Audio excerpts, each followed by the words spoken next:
and knowing Saurav Ganguly, he'll still want to play cricket and he'll still want to make a comeback and he'll still have a Greg Chappell there perhaps. Just one thing, I think Saurav never goes away. Saurav doesn't go away, that's true. I think we just close our eyes to him for a while and then, when we open, he's all there. But Saurav, you feel any special kind of pressure?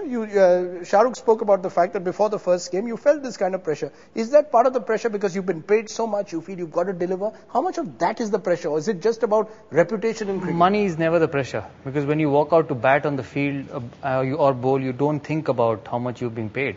You think about, whether you're doing a job for the team, and there's so many people watching. Whether you're doing a job for the rest 10 members on the park. Even when I played my first test match where, I didn't get paid anything, I never thought about it. And over the years, when you play for such a long, you've been captain, obviously money comes in.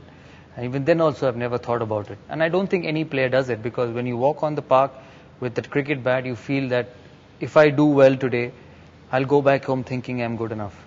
Let me ask you, Shah Rukh, would you consider doing this for another sport?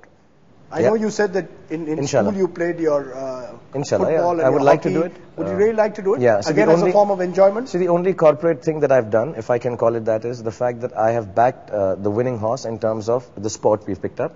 Also because the platform was there. The other sports haven't offered this platform. So I cannot decide this because I'm an actor.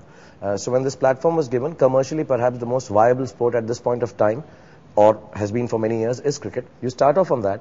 Hopefully we'll build a whole club culture. We've spoken together. Saurav does not play any other sport professionally, but there is an interest that we should try and expand this into a sporting company where the ideology is the prime factor. And also I just want to say one more thing about money. From day one, when the thing started, IPL has been talked. There's some television channels which even run Race Ka Ghoda and stuff like that. Wonderful, very creative. But I think now the dust has settled. The money part should go away. I mean, it is little embarrassing even for me as an outsider to read that this ball costs this much. So many guys have made this many runs, so this is one run is $6,000. I think it's little silly, honest to God. And honestly, none of the players nobody calculates like this. None of the players yet have even signed contracts or talked about it. Okay, fair enough. We'll accept what you're saying. No, it's true. No, I've not paid a rupee to these guys yet. No, I've always been a great supporter for money in cricket, so I'm never going to deny that. I'm just wondering whether there is a darker side to it or not. No, it's fine. Somebody like Dada, who's come from a village, he has a good season with Kolkata Knight Riders, which he's having. He'll go home with money. Sure. But that's not his aim at this present moment.